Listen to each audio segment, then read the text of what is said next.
Hi, it's Aunt Kelly, and I'm going to read you another Advent Calendar story. Are you ready? All right, get snuggly warm and tight, and we're going to be reading another Christmas story right now. Okay, here it comes. Today's Christmas story, Disney Mickey's Christmas Carol.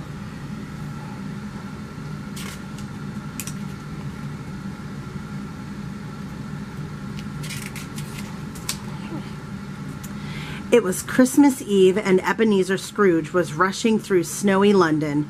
Scrooge didn't like Christmas, and he didn't believe in helping the poor. He barged past carolers, and he wouldn't give a penny to anyone. Even when Scrooge's nephew Fred stopped by his office shouting, "Merry Christmas, Uncle Scrooge!" Scrooge kicked him out.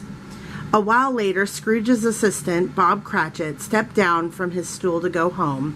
"I suppose you'll be wanting tomorrow off," Scrooge barked, "but be here all the earlier the next day." "Thank you, Mr. Scrooge," cried Bob, "and Merry Christmas," he called as he went. "Bah, humbug," muttered Scrooge. Later that night, Scrooge locked up his office and went home.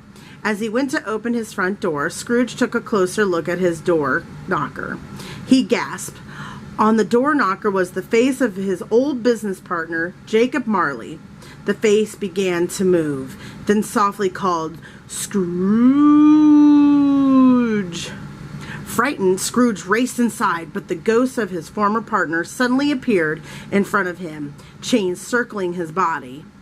"Tonight you will be visited by 3 spirits," boomed Marley. "Listen to them. Do what they say, or your chains will be heavier than mine.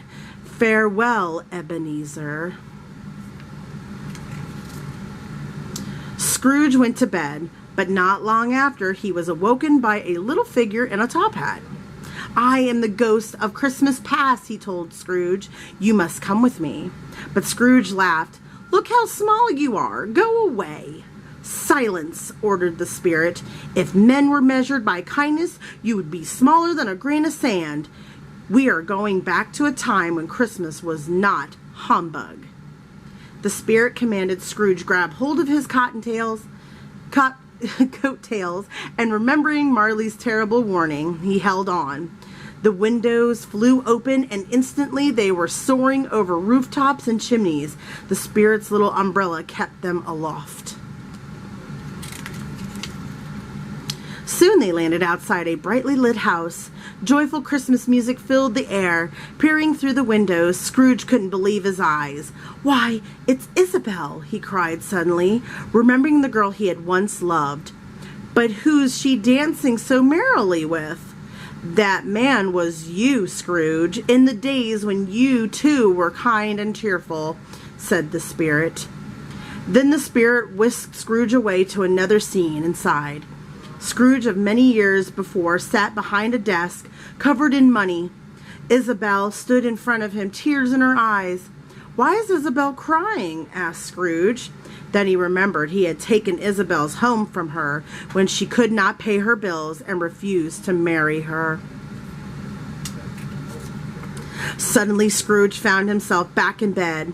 He thought it had been a dream, but then his thoughts turned to Isabel and how his love of money had ruined his chance for happiness with her. Scrooge put his head down and sobbed into his pillow. As he cried, Scrooge felt a heavy hand on his shoulder. He sat up, and beside his bed was a fierce-looking giant feasting. "I am the ghost of Christmas present," he boomed. "There's no time to lose." And with that, the spirit picked Scrooge up and put him in his pocket. He then pushed open the roof and stepped outside as though from a doll's house. Scrooge peeked out of the giant's pocket. "I wonder where we're going," he said to himself. Pulling Scrooge from his pocket, the spirit tore a lamp post from the ground to use as a lantern as he walked through the streets. Soon they arrived at a tiny run-down house. "What a dreadful little house!" Scrooge exclaimed. "Who could live in such a place? Perhaps a miserable beggar." "Look closer, Scrooge, and tell me who you see," said the spirit. Scrooge pressed his face against the glass for a better look. "Why, it's Bob Cratchit, my clerk," he said with surprise. "Does he live here?" The spirit scowled. "Look at how he lives, thanks to your generosity. Look at the food his family must eat on Christmas Eve because it's all they can afford." The hungry Cratchit family sat at their table about to carve up the smallest goose Scrooge had ever seen. Scrooge watched a boy named Tiny Tim hobble into the room, leaning on a little crutch. He gave thanks to Scrooge for the meal, and Scrooge felt ashamed. "Tell me, Spirit, what's wrong with that kind lad?" said Scrooge. "Much, I'm afraid," the Spirit replied. "If these shadows remained unchanged, I see an empty chair where Tiny Tim once sat." Suddenly the scene went dark, and Scrooge was alone, church bells tolling in the distance. Just then, swirling smoke engulfed Scrooge, growing thicker and thicker until he couldn't see anything around him. The smoke blew into his nose and he coughed. As the smoke lifted, Scrooge found himself standing in a graveyard. There were tombstones everywhere, covered by snow. Scrooge looked up to find he was no longer alone. A horrible shadow, his face hidden inside a cloak, stood silently before him. Are you the ghost of Christmas future?" stammered Scrooge. "Tell me, what will happen to Tiny Tim?" The spirit just looked at Scrooge, then raised his arm to point to something in the distance. Scrooge looked to where the spirit was pointing and saw Bob Cratchit and his family gathered around a tombstone. Bob knelt before a little gravestone, tears rolling down his face, and gently laid Tiny Tim's crutch on top. "Oh no," Scrooge cried. "Spirit, I didn't want this to happen. Tell me these events can't be changed." Scrooge noticed two grave diggers finishing a fresh grave. "I've never seen a funeral like this," one of them said. "No mourners, no friends to bid him farewell." Scrooge peered into the grave and asked the spirit who it belonged to. "Why, it's yours, Ebenezer," the spirit laughed as his hood fell from his face. "No, I'll change," cried Scrooge. The grave burst into flames and the spirit pushed him in. "Let me out," screamed Scrooge. "Let me."